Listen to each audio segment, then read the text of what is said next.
Good afternoon, everyone. In today's class, we are going to study about the challenges that are faced by the Indian democracy.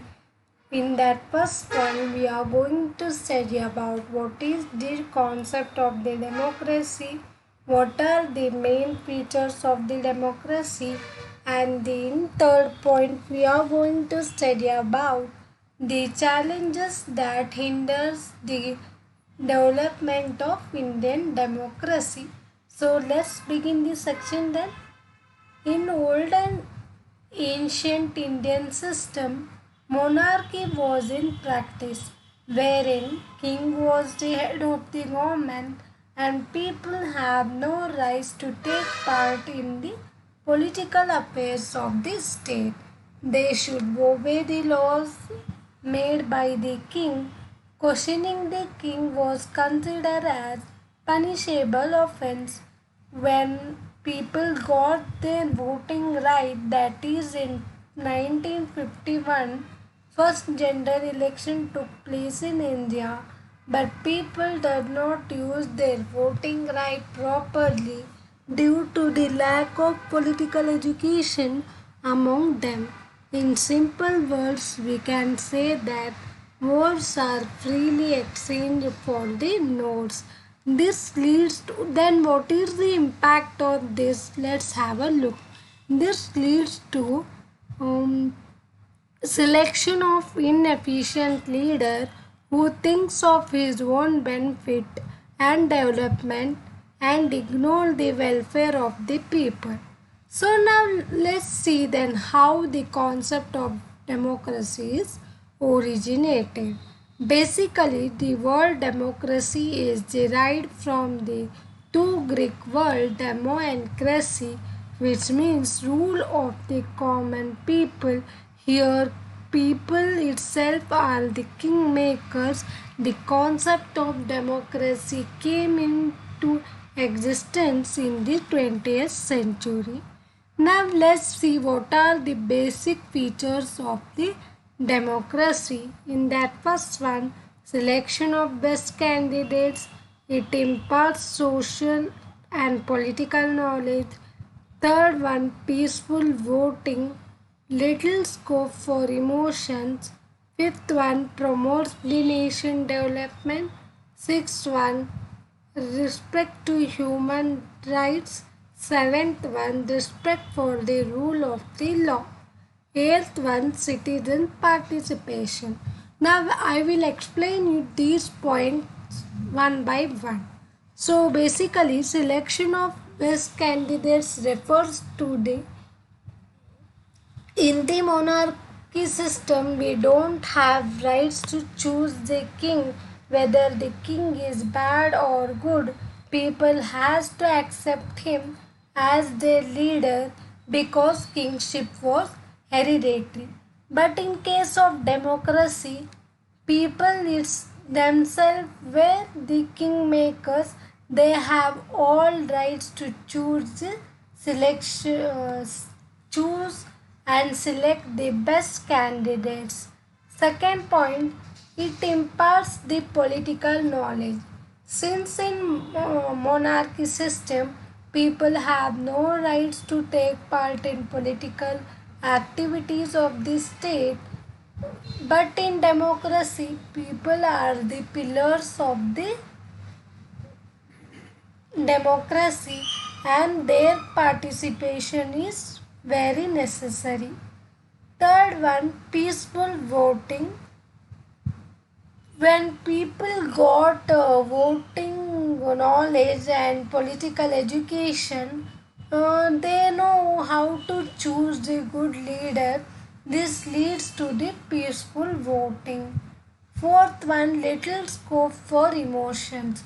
Since India is the democratic country, here everybody's feeling is respected without any discrimination of rich or poor.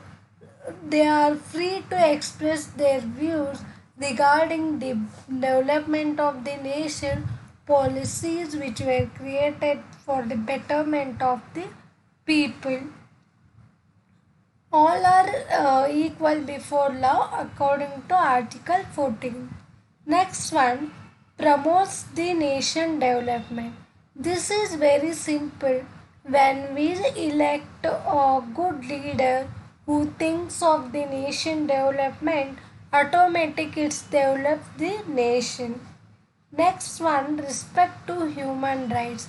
If the representatives chosen by the people of the India are not working according to the will of the people, people have all rights to dethrone that government and form a new and fresh government in place of that. That is, here human rights are respected.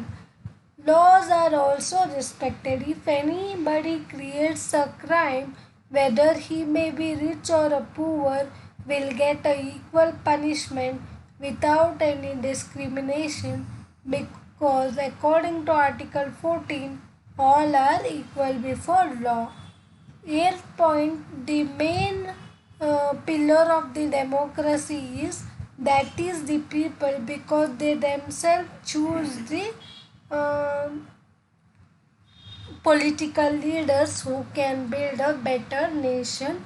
But according to the census report of the election reports of the India, we can say that every year only 70% of voting happens in India. That too, rural people use their voting power more efficiently. Next one, after all these, why the democracy is not developed in India? What is the main basic problems that hinders the development of Indian democracy? Let's have a look at the challenges or the problems before Indian democracy. In that first one, inequality, second one, poverty, third one, population explosion, fourth one, poverty, fifth one, inequality, sixth one, social discrimination. Just a minute.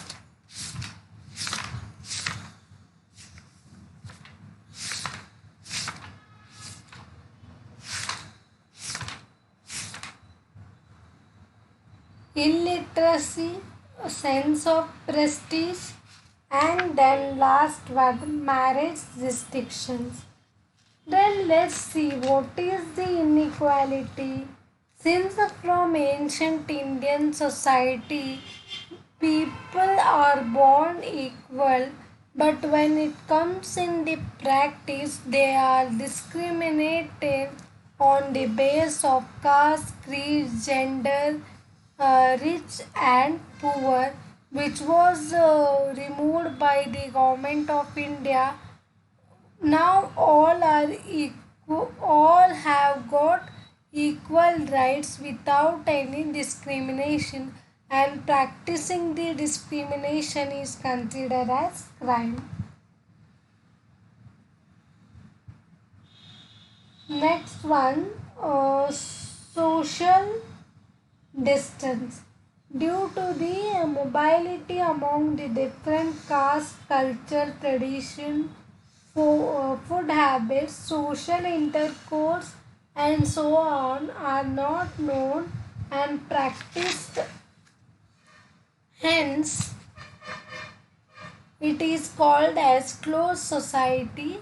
It leads to strong caste bias among them. Next point, illiteracy.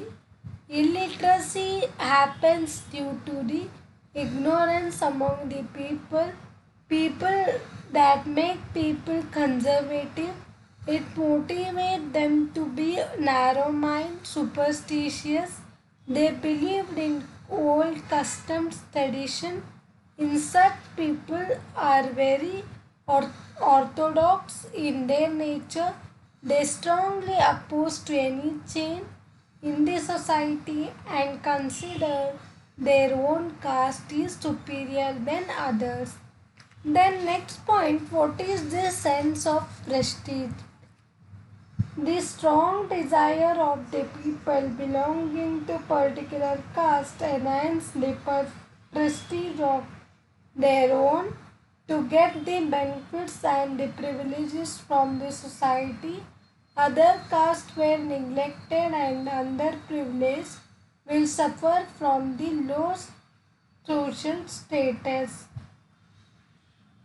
Last point of today's class is democracy in India have seen many up and downs such as political awareness, efficient functioning of election commission, effective role of civil society, media have largely contributed for the Indian democracy.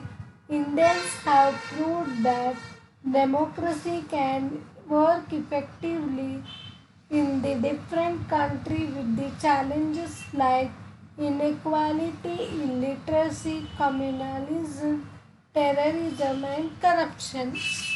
So we'll end this section here. If you have any doubts, questions, or if you want to learn anything extra which is related to the political science, please do comment below and please do subscribe to my channel. Give me feedback about my teaching. So, lastly, failure is not the opposite of the success, but it is the part of the success. So be strong and don't be afraid of the slow progress because slow progress is the first step towards the success. So thank you one and all. See you in the next section.